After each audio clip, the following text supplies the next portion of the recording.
Así inicia esa noticia en profundidad. Qué placer acompañarles. Soy Tatiana Pérez y les saludo desde nuestra sede central en Caracas, en Venezuela. A partir de este momento, en la próxima hora, tenemos 3 temas que son noticia. Como siempre, primero los desplegamos en titulares. Aquí están en Noticia Ecuador. Este lunes fue suspendida la esperada reunión del Consejo Nacional Electoral en la que se planearía el recuento de votos de 17 provincias del país por solicitud del candidato Yacu Pérez en acuerdo con su directo contendor Guillermo Lasso. Desde la campaña de la Revolución Ciudadana se informa que cada voto será vigilado para proteger el primer lugar a la presidencia en un proceso cargado de irregularidades en su contra.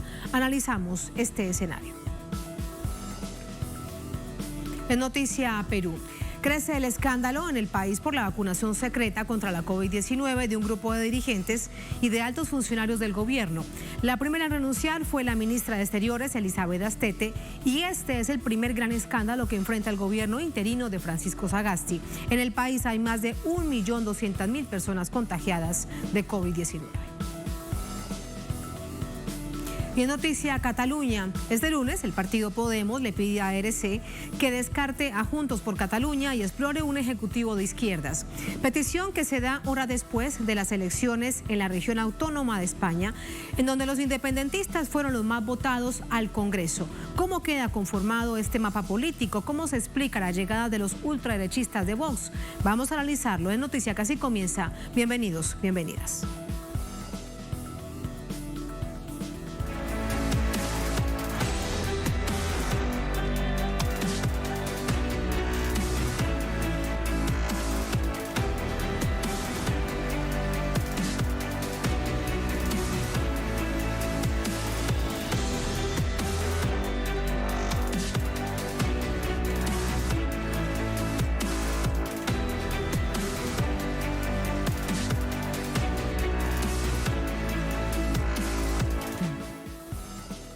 En Noticia Ecuador, el candidato de la derecha, Guillermo Lasso, envía una carta pública a la máxima autoridad electoral calificando de inoficioso y una pérdida de tiempo al acuerdo para el reconteo de votos firmado por él con el candidato de Pachacutic, Yacu Pérez, principal reclamante. Todo esto ante el CNE y observadores internacionales de la OEA. Su retractación de un acuerdo ya firmado mantiene el clima electoral en tensión y genera reacciones en el movimiento Pachacutic. El pasado domingo, el candidato Guillermo Lasso del Partido Social Cristiano, Creando Oportunidades, remitió a Diana Atamián, presidenta del Consejo Nacional Electoral, una correspondencia retractándose parcialmente del acuerdo firmado por él mismo días antes para el reconteo de votos solicitado por Yacu Pérez, candidato del partido indigenista Pachacutic. Lasso manifiesta en la misiva que el acuerdo es supralegal, es decir, está por encima de la ley, por lo que menciona el artículo 136 del Código de la Democracia para opinar que, si el CNE procede de otra manera, no solo sería injusto, sino ilegal y hasta delictivo, porque presumiría la comisión de uno o varios delitos y además acarrearía la nulidad del proceso electoral. De esta manera, Lasso expresó, aunque ratifica que se recontee el 100% en Guayas, le parece inoficioso y una pérdida de tiempo el reconteo del 50% en 16 provincias, arguyendo que solo basta con recontar 6 de ellas: Los Ríos, Manabí, El Oro, Esmeraldas, Pichincha y Bolívar. Curiosamente, luego desprecia el reconteo de las otras 9, cuando en realidad debería decir las otras 10, pues son en total 16, tal y como se había pronunciado previamente. El que nada debe, nada teme, así que se hace el 100% de Guayas y el 50% de otras 16 provincias. Finalmente, luego de aludir a los recursos económicos del CNE para el reconteo, el candidato advierte que impugnará y o apelará, según corresponde en derecho, cualquier acto o resolución del CNE que viole la ley expresa o que pretende imponer procedimientos que no consten en un acuerdo consensuado por todos los candidatos de la primera vuelta. La retractación de Lasso, 2 días después de haber firmado este acuerdo con el CNE, y la presencia de la OEA, observadores, misiones internacionales y el candidato solicitante del reconteo, Yacu Pérez, ha generado la reacción inmediata en los sectores afectos al movimiento indígena Pachakutik, quienes mantienen su postura de declarar las elecciones del pasado 7 de febrero como fraudulentas y este lunes anunciaron movilizaciones para los próximos días. Reclaman que en las elecciones se intentó beneficiar ventajosamente al correísmo, algo que Lasso, si bien retira en su carta, reitera la noticia ya suficientemente desmentida del supuesto dinero recibido por parte de la guerrilla colombiana a la campaña de Andrés Arauz. El acuerdo aceptado por todas las partes y publicado el pasado 12 de febrero contempla el reconteo del 100% en la provincia de Guayas y el 50% del reconteo en 16 provincias: Azuay, Bolívar, Cañar, Cotopaxi, Chimborazo, El Oro, Esmeraldas, Imbabura, Loja, Los Ríos, Manabí, Morona Santiago, Pichincha, Tungurahua, Santo Domingo y Santa Elena, y presupone la elaboración de un instructivo, veeduría ciudadana, proclamación definitiva posterior y transmisión mediática continua, acuerdo que si bien es supralegal, fue aceptado por todas las partes. ¿Cuál es la situación durante esta jornada, las horas después de que se anunciaba por parte del CNE que no se daría esta esperada reunión? Queda la incertidumbre, ¿qué es lo que pasa? Vamos a Quito para conocer de esto con Denise Herrera. Hola Denise, muy buenas noches. Buenas noches, Tati, a ti, a toda la audiencia de Telesur.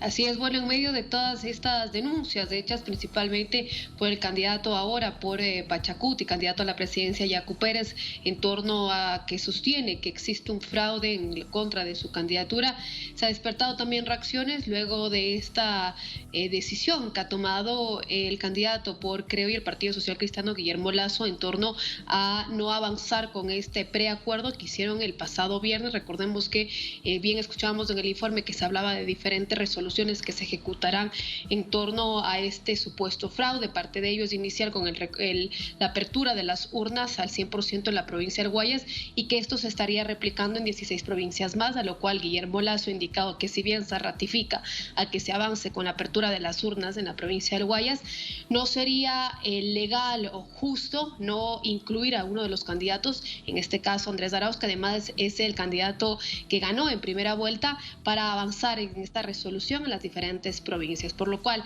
la principal molestia que se ha generado a todo este día, en medio de todo este día, ha sido del sector indígena, Tati, donde han anunciado una serie de acciones.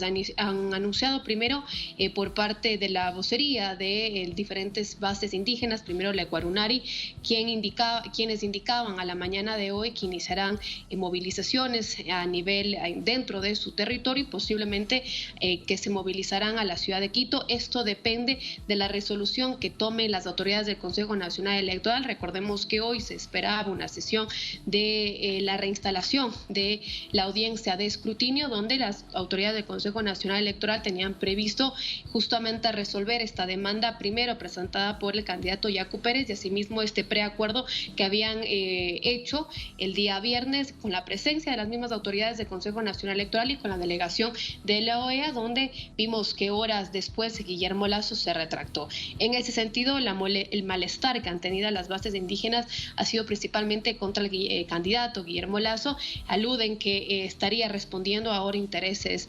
personales, siguen culpando también al correísmo de estar orquestando supuestamente este fraude ahora junto a las autoridades del Consejo Nacional Electoral y una serie de acusaciones, Tati, que igual van cambiando mediante avanzan los días. Lo que sí sostienen es que existe un fraude en contra de la candidatura de Yacu Pérez. Si bien se esperaba que estas movilizaciones se inicien hoy a la medianoche, esto dependería de la resolución de las autoridades del CNE, pero hasta el momento no se conoce cuándo se reinstalará esta audiencia. Si bien han confirmado que posiblemente sería mañana, aún no es 100% seguro, ni tampoco se conoce la hora. Según la comunicación en la vocería del Consejo Nacional Electoral, esto se daría porque siguen arreglando algunos asuntos técnicos y principalmente debido a la situación de la pandemia. Por otro lado, Tati, en este escenario también ha habido un pronunciamiento de la vocería de Unión por la Esperanza, principalmente cuando también en esta carta, sorpresivamente, Guillermo Lasso menciona a Andrés Arauz y todo lo que ha venido denunciando también en la campaña de UNES. Primero, por las irregularidades que se han presentado dentro del proceso. Recordemos que también Unión por la Esperanza tuvo que atravesar bastantes hincapiés presentadas durante el proceso electoral y finalmente la reactivación de esta campaña sucia en contra de la candidatura de Arauz, así lo ha denunciado él. Inclusive ha habido un pronunciamiento de diferentes sectores, inclusive internacionalmente, poniendo la atención y el ojo en este proceso electoral. Asimismo, recientemente escuchábamos que la vocería de UNES se sume también a sumar a este proceso electoral en torno a que si haya que hacer un recuento de votos, se haga de una manera transparente y también respetando todo el marco legal. Inclusive más temprano hacía un pronunciamiento el candidato por Centro Democrático Andrés Arauz y lo leo brevemente, Tati. El recuento en el marco de la Constitución y la ley es un derecho. Estaremos ahí para cuidar nuestros votos y ampliar la victoria popular acta por acta y voto por voto. Ahora, lo único que queda esperar, Tati, sería cuándo deciden reinstalar esta audiencia las autoridades del Consejo Nacional Electoral, pese a toda la presión que existe, pese a toda la tensión que se ha generado en torno a esto y además también esta alerta de las comunidades indígenas de posibles movilizaciones. Hasta el momento no hay un pronunciamiento. Es un escenario muy complejo en el que con todo esto que nos dice Denise, cualquier cosa puede suceder. Muy pendientes de todo ello y son insumos para el análisis. Gracias, muy buenas noches. Chao, Denise. Erika Silva es docente universitaria, editorialista de Ruta Crítica, nos acompaña desde Quito, es nuestra invitada. ¿Cómo está? Muy buenas noches. Muy buenas noches, Tatiana. Buenas noches a la audiencia de Telesur. Muchísimas gracias. ¿Por qué cree usted que a última hora, después de que con bombos y platillos se anunciaba un acuerdo entre Yacu Pérez y Guillermo Lasso, con la anuencia del CNE y de la Organización de Estados Americanos, Lasso da un paso atrás? Bueno, esta comparecencia entre estos dos candidatos que realmente fue una verdadera, podríamos decir, fue bochornosa, porque evidenció las viejas prácticas, ¿no?, de los actores políticos tradicionales del Ecuador. Inmediatamente causó un efecto de rechazo y generó un consenso creciente sobre la ilegalidad y la ilegitimidad del acuerdo, ¿no? Un acuerdo, pues, al margen del Código de la Democracia, al margen de los candidatos, de los 14 candidatos restantes, ¿sí? Un acuerdo además santificado por el Consejo Nacional Electoral y los observadores internacionales ahí presentes, ¿no?, que mostraron pues una ausencia total de autoridad para hacer cumplir el Código de la Democracia, que era el único instrumento que podía aplicarse para dirimir las diferencias entre Creo y Pachacutic en torno a, digamos, supuestos fraudes denunciados por Yacu Pérez. Sí, Erika, en ese sentido, pues... Erika, pero sí, resulta muy extraño porque es que estaban ante la autoridad electoral. Es impensable imaginarse que la autoridad electoral no conozca la norma constitucional que envuelve el proceso electoral del país. Sí, evidentemente que es así, pero digamos, este es el resultado de un proceso de desinstitucionalización que ha vivido el Ecuador. Nos encontramos frente a un Consejo Nacional Electoral sin ninguna autoridad, un Consejo Nacional Electoral que no ha sido capaz de respetar los procedimientos democráticos, de tratar en igualdad de condiciones a los actores políticos, que aceptó la proscripción de los dirigentes políticos, que impidió el registro electoral de la Revolución Ciudadana, que bloqueó y hasta el último la inscripción y el registro de la candidatura de Andrés Arauz y Carlos Rabascal. Es decir, un Consejo Nacional Electoral que fue perdiendo autoridad y legitimidad. En ese marco, pues, este Consejo Nacional Electoral ha mostrado aquí que tiene una total incapacidad, ausencia de autoridad. Ahora de mañana, digamos, el Pichincha Comunicaciones anunció que el Consejo Nacional Electoral iba hoy a hacer un instructivo, ¿sí?, para justamente abrir las urnas en 17 provincias, ¿no? Es decir, a seguir, digamos, ejecutando el acuerdo, pese a la carta de Lasso y pese a que supuestamente Lasso se ha hecho a un lado. Efectivamente, Lasso ha dirigido al Consejo Nacional una carta en la que prácticamente retrocede, porque seguramente sus propios coidearios le dijeron, pero ¿cómo puedes tú hacer una cosa así que está al margen de todo principio legal? Porque tenemos un código de la democracia que debe ser aplicado y tenemos una constitución que debe ser aplicada. No, claro, porque a un señor se le ocurrió que le hicieron fraude, entonces vamos a aplicar discrecionalmente los criterios, porque en realidad no era ni siquiera nada, no había nada. Porque es que para ello primero deben presentarse las pruebas, y no es una o dos a una manera de una irregularidad probable en una mesa, en una mesa o dos mesas en un proceso electoral tan extenso. Si tienen las pruebas, deben presentarse. Eso es, bueno, parte también de la normativa. Pero ¿por qué haberlo hecho de esta manera? Algunos dicen que lo que se está intentando por distintas vías es proscribir la candidatura de la Revolución Ciudadana de Andrés Arauz. Pero en este caso particular, ¿cómo podría afectar esta candidatura de Arauz?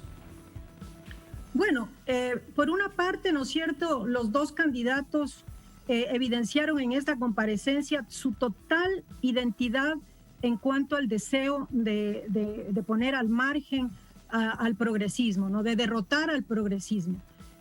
Incluso Pérez pues hizo prácticamente una invitación a ¿cómo se llama?, a Lasso, a que abran las urnas de las 24 provincias, se recuenten los votos, y dijo, y de repente pues Arauz pasa del primero al tercer lugar y yo paso al primero, y entonces usted quedaría en segundo lugar y sería el debate entre los dos. Es decir, imagínese lo que significa que un candidato haga esta clase de perspectivas, ¿no? Es decir, como que los votos de los ecuatorianos estarían expuestos y sujetos a esta clase de manipulaciones. Un total irrespeto al soberano, ¿sí?, y a la voluntad popular. Lamentablemente, pues, esta clase de comparecencias fueron santificadas por el Consejo Nacional Electoral y los observadores internacionales, y han dado pie justamente para que se irrespete más todavía, porque ahorita, digamos, el Consejo Nacional Electoral, un Consejo Nacional Electoral que no tiene esta autoridad para decir, señores, convoco a los candidatos de todas las listas, invito a todos los candidatos, hablemos sobre esto, los sujetos políticos, hay normas establecidas en el Código de la Democracia y cómo se procede de acuerdo a las normas, ¿no? Sí. Ahora ya se abrió un escenario de desestabilización, ¿no?, peligroso, muy peligroso, porque ¿qué incluiría este escenario peligroso, Erika, las movilizaciones que anuncian distintos movimientos, distintas organizaciones indígenas? Sí, yo digo, lamentablemente, pues, el movimiento indígena no es un movimiento homogéneo, ¿no? No es un movimiento homogéneo, no digo lamentablemente, quiero decir, muchas veces se puede entender que el movimiento indígena es un movimiento, digamos, de izquierda, es un movimiento revolucionario, pero no, el movimiento indígena tiene distintas tendencias, distintas corrientes, ¿no?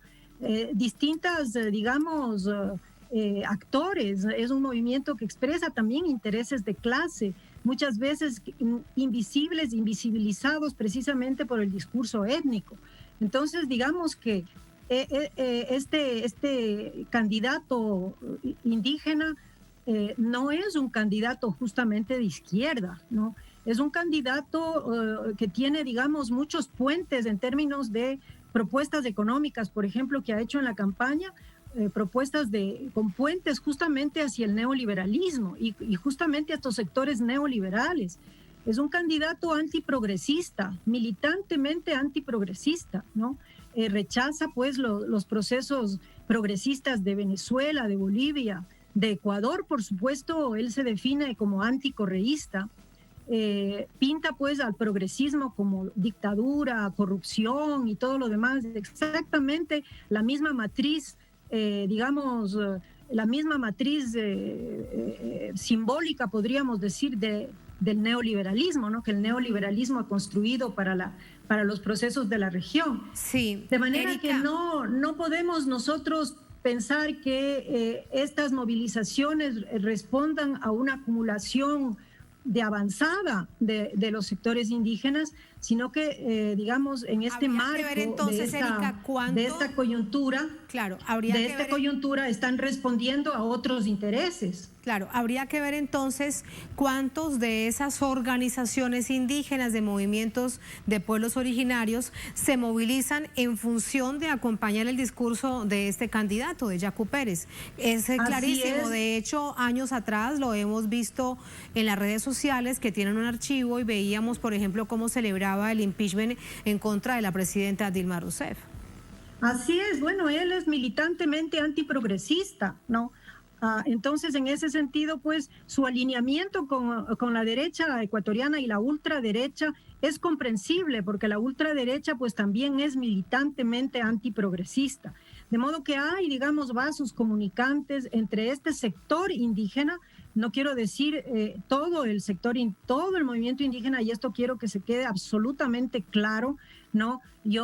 Tenemos compañeros indígenas, por ejemplo, Ricardo Ulcuango, que ha sido electo asambleísta ahora por nacional, asambleísta nacional, expresidente de la CONAIE, es, digamos, militante del progresismo. Hay muchos compañeros de pueblos y nacionalidades que están alineados en el progresismo y que son otros que no están dentro del progresismo, pero que son personas de izquierda y que se manifestaron, por ejemplo, en octubre, ¿no?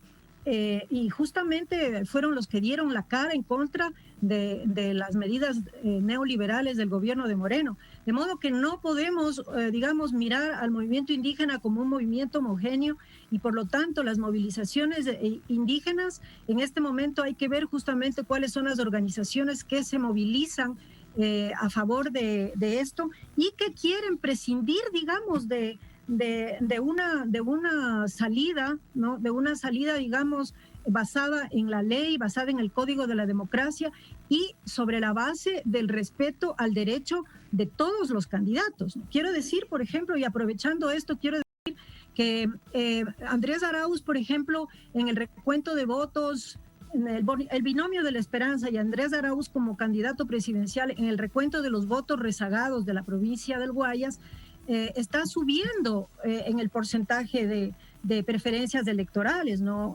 Del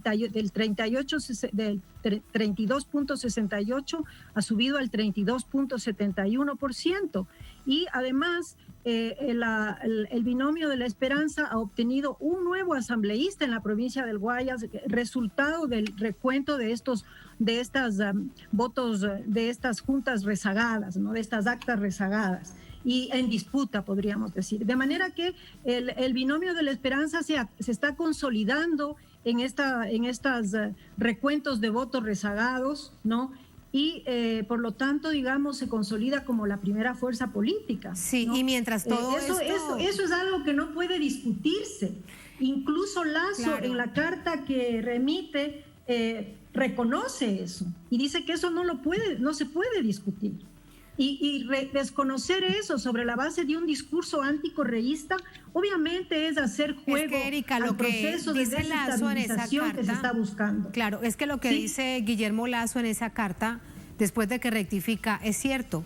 Es inconstitucional, es inoficioso, va en contra de los demás candidatos en contienda. De hecho, por eso él dice que deberían estar todos los candidatos presentes para avanzar en un acuerdo que fuese consensuado, la palabra de hecho exacta que él utiliza. Lo que pasa es que lo hace después de que sí ha firmado un acuerdo, lo cual sin duda genera una cantidad de suspicacias. Por último, Erika, todo esto lo vemos y lo denuncia la Revolución Ciudadana como un intento de proscribir por cualquier vía por la que resulte la candidatura de Andrés Arauz. Y aquí me detengo para preguntarle acerca de lo último, y es la acusación ahora con un intento de vía legal de sus vínculos con el Ejército de Liberación Nacional. ¿Qué tanto mediáticamente ha calado esto, o si la gente entiende que es más de un intento de proscribir la candidatura de Arauz Rabascal?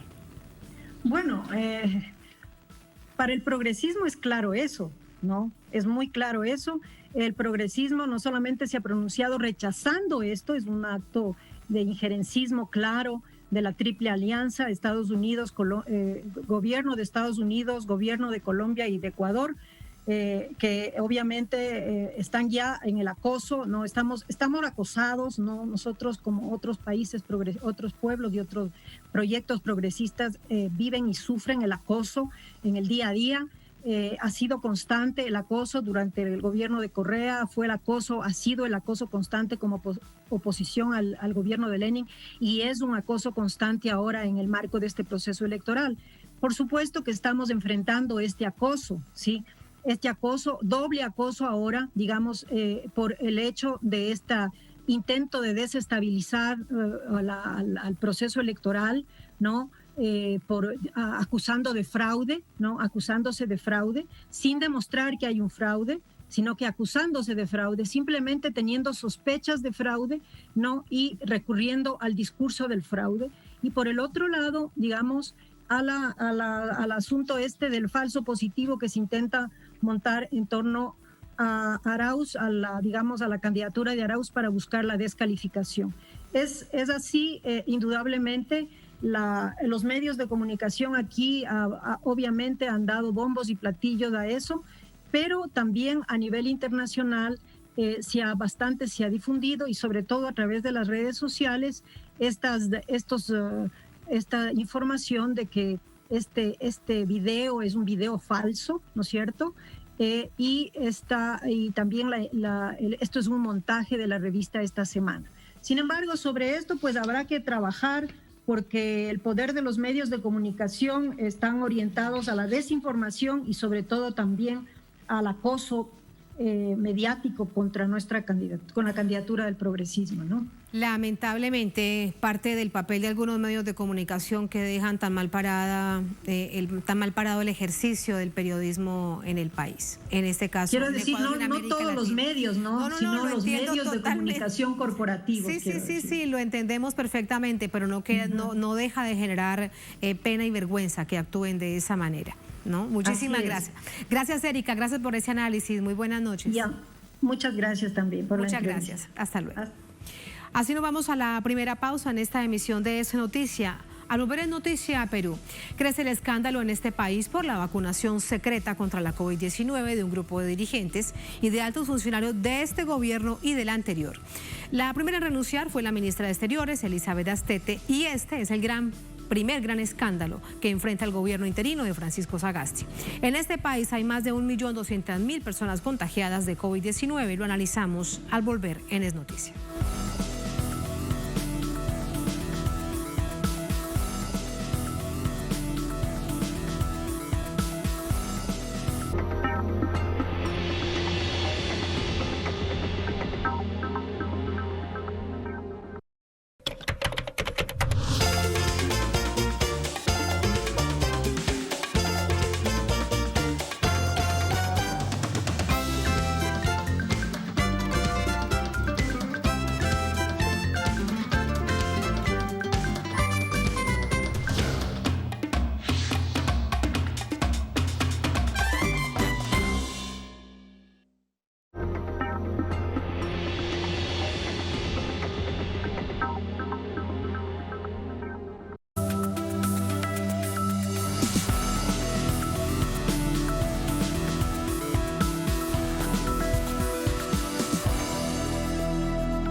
Es noticia Perú. El gobierno de transición enfrenta una crisis política tras confirmarse que más de 50 funcionarios de la actual y anterior administración, incluido el expresidente Martín Vizcarra, recibieron en secreto la vacuna contra la COVID-19.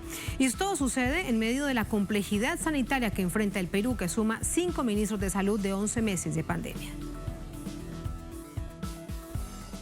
Varios funcionarios del gobierno de Francisco Sagasti dimitieron este fin de semana, involucrados en el escándalo por la vacunación irregular durante el proceso de ensayos clínicos y de negociación para la compra con el laboratorio chino Sinopharm. Entre ellos, el viceministro de Salud Pública, Luis Suárez Ognio, y la ministra de Relaciones Exteriores, Elizabeth Astete, quien admitió que recibió la primera dosis de la vacuna en enero, porque no podía darse el lujo de caer enferma al estar a cargo de las negociaciones. Alan Wagner, quien ya ha sido canciller peruano en 2 ocasiones, fue juramentado este lunes en sustitución de Astete.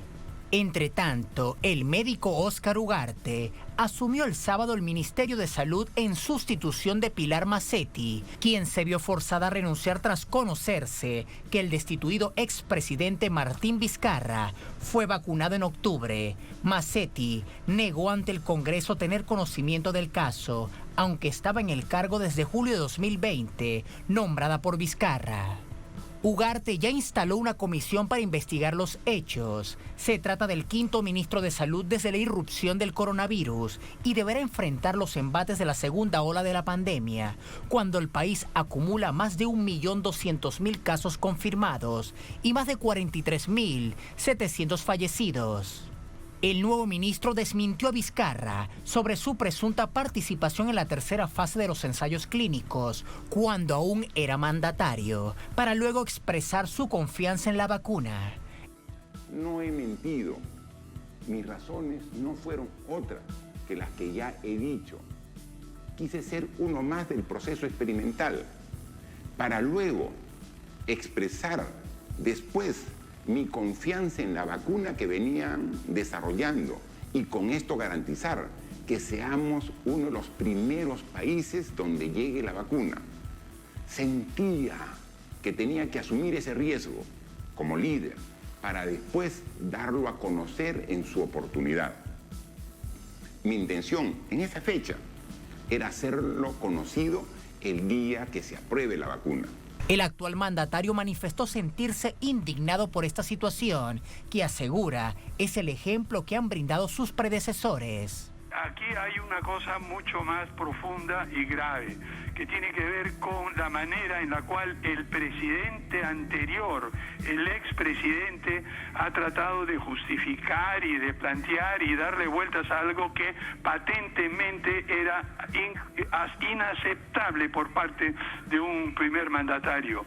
En nuestro país, desgraciadamente, los hemos visto el mal ejemplo. El primer mandatario, el presidente, es quien tiene que dar el ejemplo, y el ejemplo que hemos visto en los presidentes anteriores es deplorable. Sagasti confía en que las negociaciones y los planes de vacunación no se detendrán, pese a los cambios en el gabinete. Una vez más, salió a relucir la corrupción enquistada en la cúpula política del Perú, mientras el pueblo paga las consecuencias. Vamos a entrar con el análisis. Para ello nos acompaña Martín Guerra, es analista político, es escritor, es miembro de la organización Izquierda Socialista, nos acompaña desde Lima. Martín, muy buenas noches, ¿cómo te va? Bienvenido. Muy buenas noches, Tatiana. Es un gusto estar una vez más en tu programa. Muchísimas gracias. Dicen los medios de comunicación hoy que se presenta denuncia constitucional contra Vizcarra, Macetti y Astete, la ya ex ministra de Exteriores, dentro del Congreso del Perú. ¿Qué crees con respecto a lo que pueda suceder allí? Se ha anunciado con bombos y platillos esta presentación de denuncia constitucional. Sí, un escenario electoral en donde además se enrarece el ambiente por la aparición de tantos candidatos. Hay una fragmentación impresionante, no solo en la izquierda, como siempre se nos perjudica eso, sino también en la derecha. Hay candidatos de todos los matices. Y Vizcarra pues estaba intentando ser elegido congresista. Imaginamos, es lo que cualquier analista diría, de cualquier bando político, para lograr la inmunidad frente a tantas denuncias, ¿no? Y ahora sale esto, que él y su esposa habían sido vacunados, la canciller, la ministra de Relaciones Exteriores de este gobierno, el viceministro de Salud del anterior gobierno y 8 funcionarios más por el momento. Entonces, sabemos que imaginamos, irán saliendo otras denuncias y vamos a ver cómo se da este nuevo enfrentamiento al interior de la clase dominante, porque no es más que eso.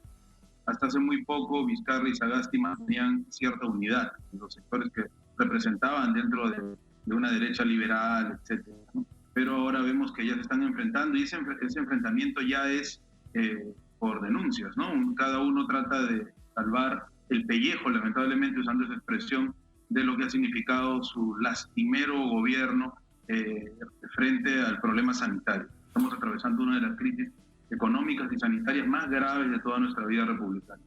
Sí, Martín, con respecto al gobierno interino de Francisco Sagasti, él prometía cuando llegaba a venir hasta abril con las elecciones presidenciales, prometía que harían todo lo posible y lo imposible por acabar con la corrupción, que sería un gobierno que daría el ejemplo, que de hecho buscaba a los mejores hombres y las mejores mujeres para que esto no sucediera. ¿Qué fue lo que le pasó? ¿Dónde quedó este enredo en el camino de corrupción histórica en el país? Bueno, no ha habido un movimiento ni de un milímetro para poder hacer eso que él prometió. Para comenzar, candidatos tanto al Congreso como a la Presidencia de la República, hay varios corruptos, muchos de ellos que han estado con prisión preventiva, y otros que tienen incluso dineros escondidos en paraísos fiscales, como lamentablemente se llaman estos espacios económicos. Además de eso, ha habido una represión muy fuerte a los trabajadores agrarios los meses pasados y hay total represión a cualquier tipo de demanda sindical de cualquier gremio, sobre todo de los trabajadores y las trabajadoras más afectados, que pertenecen no únicamente a industrias, ¿no?, que son muy pocas en realidad, sino sobre todo a los trabajadores informales, que han sido reprimidos y ahora en la cuarentena que estamos viviendo están pasándola muy mal. Nuestro país no tiene cobertura de hospitales, están saturados, no tenemos las camas UCI adecuadas, no hay centros de oxígeno. Se permite que las empresas privadas especulen con la venta y la recarga del oxígeno, con la venta de fármacos. Las clínicas cobran 20.000 soles para poder ingresar un paciente, solo para ingresarlo, como un seguro, ¿no? No aseguran nada, obviamente, ¿quién podría asegurar con una enfermedad como esa? Pero es terrible lo que ocurre. Y esto ya no hace falta, Tatiana, ser un analista o conocer de política. Todos los peruanos y las peruanas lo estamos viviendo con familiares. Hay varias cepas aquí que al mismo tiempo actúan y algunos logran salir con molestias muy graves del COVID, pero otros no. Incluso uno de los periodistas más reconocidos del país, que es César Hildebrand, pone en tela de juicio las cifras oficiales y habla de más de 100.000 muertos. Y los niveles de contagio son espeluznantes, ¿no? Y no porque, como la prensa de la derecha trata de decir que el virus es así. Sí, no, si hubiera un desarrollo y una organización sanitaria sería distinto. El gobierno dice, según cifras oficiales, que los muertos son 43.000. Es decir, que hay un subregistro del doble en caso tal de que se compruebe esto que dice usted de este periodista, que también eso lo han denunciado organizaciones de trabajadores de la salud. Estamos hablando entonces de un tremendo subregistro en el país. Sí, es lamentable y da mucha pena. Los casos de desgracias, es increíble. A veces tenemos que hacer cadenas solidarias para buscar una cama UCI para alguien que está al borde de la muerte y hace 3 días, por contarte solo un caso, perdimos un profesor muy querido por sus alumnos que no se logró la cama UCI y falleció, sencillamente porque no se le podían dar los tratamientos de cuidados intensivos. Sin embargo, nuestro país, en cuanto a las relaciones exteriores, continúa con su crítica a modelos que le son adversos a los Estados Unidos y nos hemos colocado, pues, como siempre, de cola del imperialismo. Y eso tiene mucho que ver con lo que está pasando aquí con las vacunas. Todo se hace a través de lobbies, ¿no? Que funcionarios se vacunen cuando se nos dice que los lotes de vacunas que están llegando son para los trabajadores de salud, que han fallecido muchísimos y que se arriesgan todo el tiempo. Y los primeros en vacunarse son ministros, viceministros, e incluso hay un congresista, por lo menos más sincero, del fujimorismo, que está pidiendo que se les vacune, ¿no? Por lo menos es sincero, pero sin vergüenza, obviamente. Y frente a eso, no hay una clarificación de las cuentas de la compra de las vacunas, porque la ex ministra, que tuvo que renunciar por incompetente y que ha sido ministra de gobiernos neoliberales como el gobierno de Toledo, el gobierno de Alan García, el segundo, y después de Vizcarra y de Sagasti, Pilar Massetti, señala que no puede clarificar las cuentas porque es secreto nacional. Y ahí es claro que no accedimos a la oferta rusa y después estuvimos el gobierno, ¿no?, en negociaciones bajo la mesa con varias empresas británicas, estadounidenses, y al final se terminó adquiriendo Sinopharm, pero bueno, recién ha llegado el segundo lote. ¿Y cuándo será que se vacunará al pueblo peruano, que es el que está saliendo a la calle y que de alguna otra manera, por el gran índice que tenemos pre-pandemia, el 70% de trabajadores informales, no quiero imaginar la cifra, algunos hablan de 85 hoy en día, que están en la calle y que al salir, pues, para sobrevivir, porque deben trabajar, se contagian y contagian? Sí, entonces, con todo esto, Martín, permíteme preguntarte, porque claro, con esto que nos dices queda un escenario bastante claro. Hay una indolencia por parte de un gobierno que decide vacunarse antes que vacunar, por ejemplo, la primera línea, que son los trabajadores de la salud, que nos han dicho precisamente aquí en Noticia, en otras oportunidades, que cada 24 horas muere un trabajador de la salud en Perú cuando están al frente de la COVID-19. Quiere decir entonces que en este poco tiempo de gobierno de Francisco Sagasti, la conclusión es que ha estado de espalda al pueblo, que poco o nada ha hecho con respecto a la atención de salud en un momento tan complejo para el país, para el mundo como es la pandemia. Eso es cierto. Poco o nada se ha realizado. No sé, ya más de un año que se inició esto en noviembre de 2019 y con las primeras medidas de cuarentena de marzo del año pasado, no se han construido hospitales, no se han ampliado las camas UCI, no hay una claridad de dónde conseguir el oxígeno. La gente ha tenido que organizarse, hacer pequeños videos sociales, estado de dirección.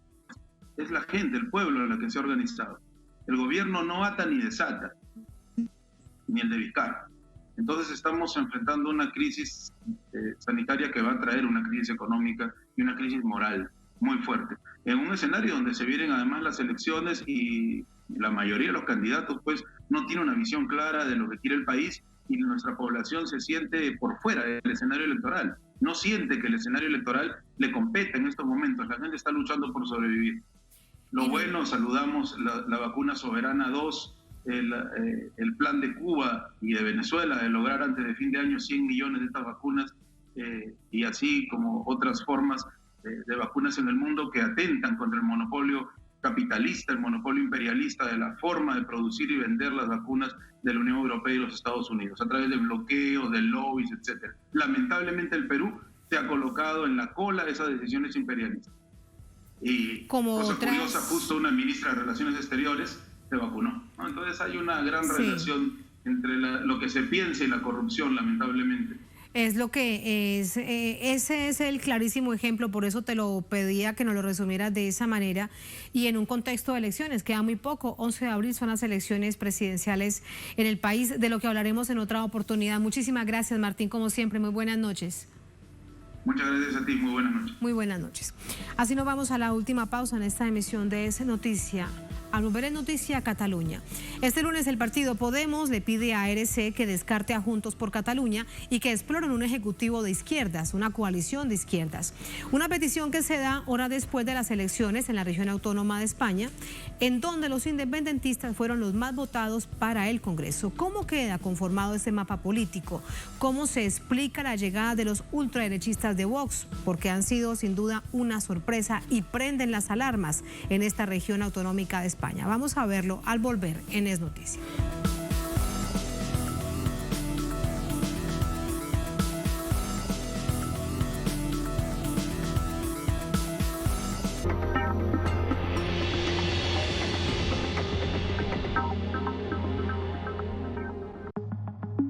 ...2021, no olvidemos que continuamos en emergencia sanitaria global. La OMS explica que está investigando las variantes del coronavirus SARS-CoV-2 que han sido detectadas actualmente. Aunque es natural que los virus muten con el tiempo, no podemos olvidar lo importante que es suprimir su transmisión. Cuanto más permita a la población que el virus se propague, más posibilidades hay de que siga mutando, lo que complica su erradicación.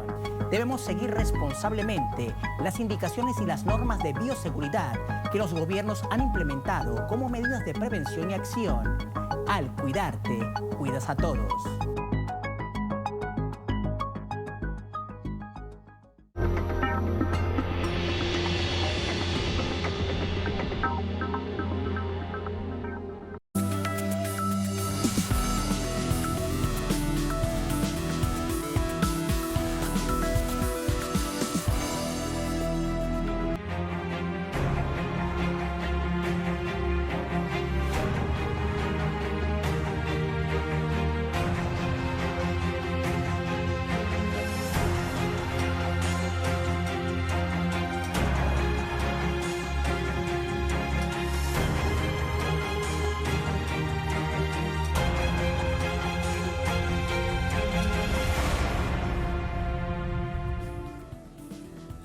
En noticia Cataluña, el Partido Socialista, el PSC, ganó las elecciones regionales de este domingo en número de votos, pero los partidos independentistas suman mayoría en el Parlamento Autonómico. Por ello, podrían volver a formar gobierno en esta región autónoma del país. Las fuerzas independentistas han vuelto a conseguir mayoría en Cataluña con más del 50% de los votos y obteniendo la mayoría en el Parlamento catalán al superar los 68 escaños. Cataluña también ha hecho historia hoy. Por primera vez la independencia supera el 50% de los votos y esto significa que este país está iniciando una nueva etapa. Tenemos un inmenso poder para lograr la amnistía y la autodeterminación, para lograr la libertad de los presos políticos y el regreso de los exiliados. Tenemos un poder inmenso para conseguir el referéndum, para conseguir la República Catalana. El ministro de Sanidad, Salvador Illa, ganó las elecciones regionales catalanas de este domingo en número de votos. Pese a no tener mayoría suficiente, asegura que se presentará a la investidura. La victoria clarísima del PSC en votos esta noche tiene un significado para mí muy claro, el de pasar página y abrir una nueva página en Cataluña, una nueva página de cambio, de cambiar para reencontrarnos, de reencontrarnos para avanzar. Los resultados dejan dos escenarios posibles: un ejecutivo regional de signo independentista o una coalición de izquierda. Ambas opciones tienen al partido Esquerra Republicana de Cataluña como denominador común. Creo que es un escenario que confirma la consolidación, digamos, electoral y parlamentaria del independentismo, que incluso amplía su mayoría en escaños y consigue superar el 50% de los votos. Y por lo tanto es un escenario que yo creo obliga a todos los actores políticos a dialogar y a buscar soluciones democráticas, empezando por el gobierno español y el gobierno catalán. Más de 5 millones de catalanes estaban llamados a participar en unos comicios atípicos por la pandemia del coronavirus, algo que marcó la participación en unos comicios donde no acudió a votar más del 45% del electorado. Era el informe de nuestro corresponsal en España, Sergio Rodrigo, con quien conversamos más ahora para conocer cómo avanza precisamente este proceso y las reacciones que se han suscitado. Sergio.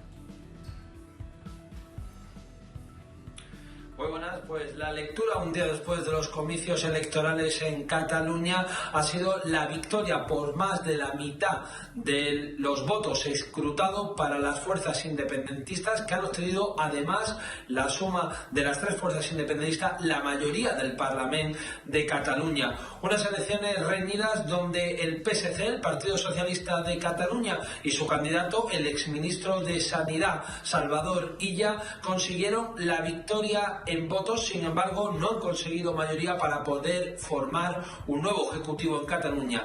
Obtienen, como digo, la mayoría las fuerzas independentistas, y la gran novedad de estas elecciones ha sido la irrupción de los grupos ultraderechistas, en este caso de Vox, que ha conseguido 11 escaños dentro del Parlamento de Cataluña ante el desplome de la derecha tradicional del Partido Popular, que ha obtenido tan solo 3, y Ciudadanos, que pasó de 36 a 6 diputados. Y todo esto en unas elecciones marcadas sin duda por la abstención, que se situó sobre el 45% en unos comicios que se celebraron en el contexto de la tercera ola de la crisis sanitaria en España de la COVID-19. Sergio, gracias. Entramos de inmediato con el análisis. Nos acompaña para ello Carlos Aznares, es analista internacional, director del periódico Resumen Latinoamericano. Nos acompaña desde Buenos Aires, en Argentina. Carlos, qué placer, ¿cómo te va? Muy buenas noches. Un gusto otra vez estar contigo, Tatiana, y con tu audiencia. Muchísimas gracias, Carlos. Dice hoy Podemos, y le dice, se lo pide directamente a ARC, que formen un gobierno de izquierda que deje a los demás de lado. ¿Qué es lo que temen si tiene que ver con la irrupción de Vox con 11 parlamentarios? Bueno, acá hay que destacar dos aspectos. Uno, que el independentismo, a pesar de todos los palos en la rueda y las presiones y las agresiones que ha sufrido del españolismo, del unionismo, ha obtenido un resultado realmente importante, histórico. Ha pasado el 50%, hay un independentismo socialdemócrata, que es el de Esquerra Republicana, y un independentismo del que se habla poco en los medios hegemónicos, que es el de la CUP, que son anticapitalistas y que, como cuando empezó toda esta historia, antes del referéndum, la CUP va a ser uno de los partidos que va a ser el fiel de la balanza, que puede inclinarla hacia un lado o hacia el otro. Obviamente, la irrupción de Vox es casi una agresión hacia el pueblo catalán por todo lo que ha sufrido el pueblo catalán por parte del franquismo y del fascismo, pero tiene sus explicaciones. Obviamente la caída, el desbarrancamiento de Ciudadanos y del Partido Popular llevó una parte de esos votos a radicalizarlos hacia la extrema derecha, y otra parte se subieron al PSOE, al PSC. Eso evidentemente han repartido votos. Aquí hay una alternativa que debería ser la más conveniente, que es el pacto entre Esquerra Republicana y la CUP, y Esquerra Republicana quiere también sumar a Comuns, a Podemos. Evidentemente es mucho mejor ese acuerdo, porque permitiría a Esquerra Republicana, o sea, a un independentista, asumir el gobierno de Cataluña, con la seguridad para la izquierda más radical de que sus votos, el avance de la CUP ha sido muy meritorio, tanto como el de Vox, sus votos van a controlar que Esquerra Republicana no se bandee o no gire más de la socialdemocracia hacia el centro derecha. Ese sería el acuerdo más conveniente. Por otro lado, el PSC está buscando un acuerdo también de izquierda, pero más a la derecha. Hay que recordar que el PSC es el PSOE y el PSOE es centro-derecha.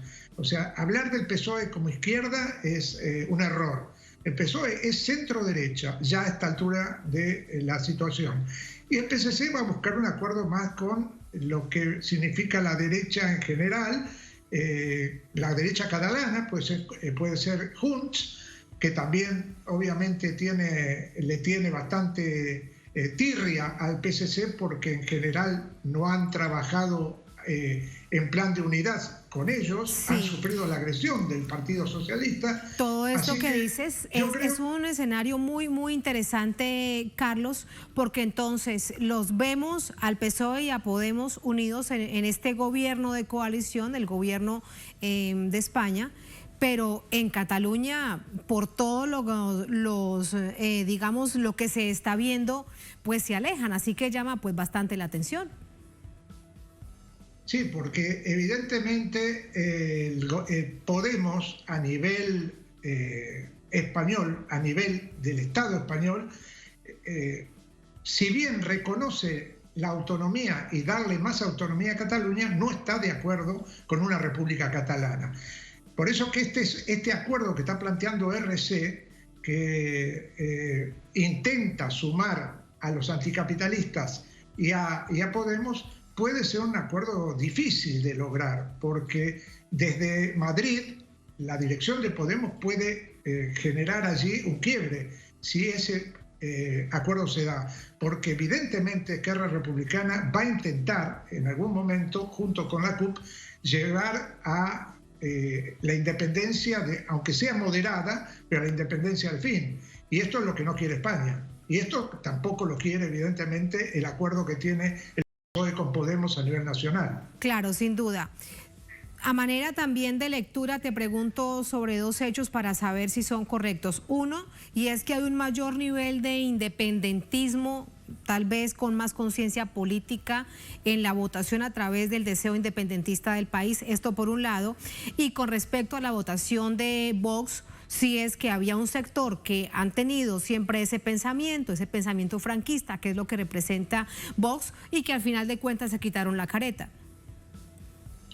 El independentismo ha pasado por una crisis que fue la que no le permitió dar el paso hacia la República Catalana después del referéndum y después de la agresión que sufrió por parte del gobierno español y de la justicia española. Ahí hubo una crisis que ahora de alguna manera se ha morigerado y evidentemente ha resurgido el independentismo con sus variantes, pero es muy alentador el avance de la CUP. Y yo vuelvo a insistir porque ese es el independentismo anticapitalista. Ese es el independentismo al que le teme mucho más que a Esquerra Republicana el gobierno español y los poderes fácticos españoles. No olvidemos que todavía hay una monarquía, todavía hay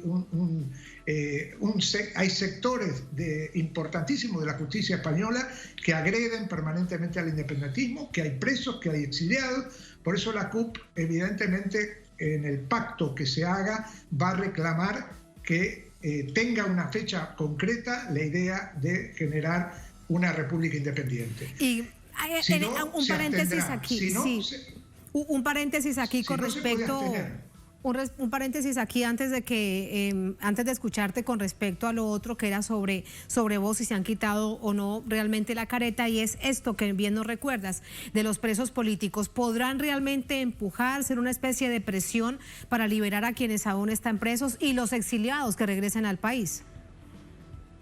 Si se da este acuerdo, el punto básico es cese de la represión, autodeterminación, libertad a los presos. Esto y vuelta de los exiliados, porque hay muchísimos exiliados, entre ellos los principales dirigentes de la CUP, Ana Gabriel... Más que han tenido que salir, Juan, cuando salió Carles Puigdemont.